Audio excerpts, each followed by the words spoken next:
السلام علیکم. سمی خان یم. دا وخت حاضر یم زه په تیتوالانو کې. تیتوالان د شنګلې یو لرې کلی دی او دا په مارتونګ تحصیل کې او په بالولخیل یونین کونسل کې پریوزي. دا تاسو کتی شئ دا تیتوالان کلی دی. دا یې بي ایچ یو ده. دلته دا موږ سره دا کاکا ولاړ دی. کاکا السلام علیکم. وعلیکم السلام. کاکا دا راته ووایه ستاسو د کلي څومره آبادي ده؟ دا خو به یو 300 کې به سره پاسه 300 کورونه. نو تقریبا 17-18 هزار خلک دلته اوسېږي. ما اوس معلومات واغستله. او دلته جوماتونه څو دي؟ دلته درې. او سکولونه څومره دي؟ سکولونه خو 2 سکولونه دي. 2 سکولونه دي. پرایمري دی، میډل دی، څه دی؟ او پرایمري او میډل هاي پکې شته. دلته یو پرایمري سکول دی، یو هاي سکول دی او تقریبا 300 کورونه دي. دا تاسو وګورئ لږه زړه آبادي پکې هم ده دلته او نوې آبادي هم ده. راځئ موږ به یو زر شانې راونډ لګو. دا وګورئ دې کې دا آبادي هم جوړه ده او پاسه دلته دا غر علاقه ده. تاسو کتی شئ نو دا کورونه داسې بره بره جوړ دي. راځئ لږ غونډه کې تاسو ته د دې کلي لږ دغه ښایم زیانه. دا پکې دکان دی دې کلي کې. دا د دې کلي بازار لګي. دا وګورئ دا پکې یو ډېر ښکلی مزیدار دکان دی. دلته ضرورت مطابق هر څه میلاویږي، سبزیانې. او دې خوا چې دی نو دا هغه زړې لارې دي.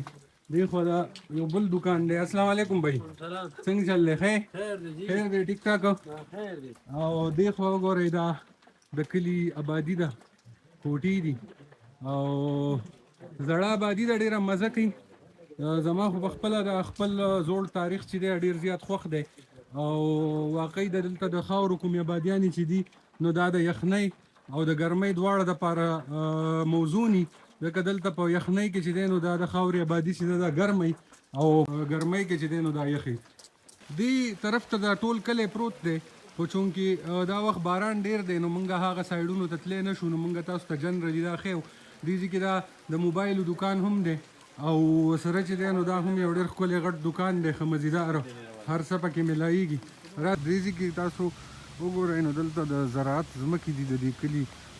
دلته یو وړه شانې خړګۍ ده نو دا د شولو پټي دي چې ګیر چاپېره. دا وګورئ دلته دا شولې کټ شېږي.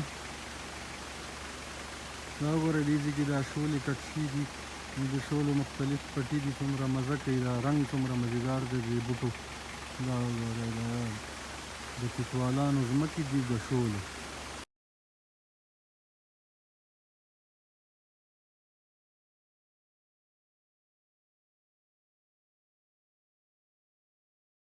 وخت تاسو لیدی شئ چې د تیتوالانو کلي ګیر چاپېره ښکلي شنې غټې غټې ځنګلې دي او شنې ورشوګانې دي. دا وینئ د قدرت د ښکلاګانو ثبوتونه چې دي دلته ښکاره کېږي. دوستانو نن دې موسم ته ګورئ، د باران او د لوړو موسم دی چې هغې دې ماحول له نن نوره هم ډېره ښکلا ورکړې ده. موږ په دې لاره مخې ته ورځو نو تاسو ته به د لارې هم اندازه ولګي چې تیتوالان کلي ته کومه لار تللې ده. ډېر ښایسته جومات او مدرسه جوړ دي. دا تاسو وګورئ ډېر خرچه پې شوي دی. ښکلی جومات دی، د کلاس ډېر مزیدار جومات دی.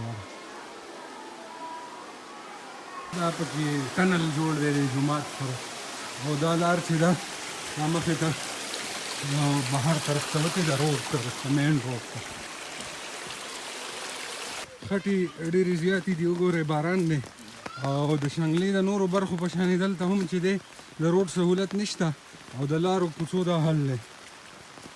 دوستانو دا موږ سره نن وو تیتوالان علاقه، کوم چې په مارتونګ تحصیل کې پرته ده او د الوچ نه چې دی د پورن الوچ نه دې ځای ته تقریبا 30-35 کیلومتر لار ده او ډېره ښایسته علاقه ده، ډېره ښکلې علاقه ده، په غر کې پرته ده.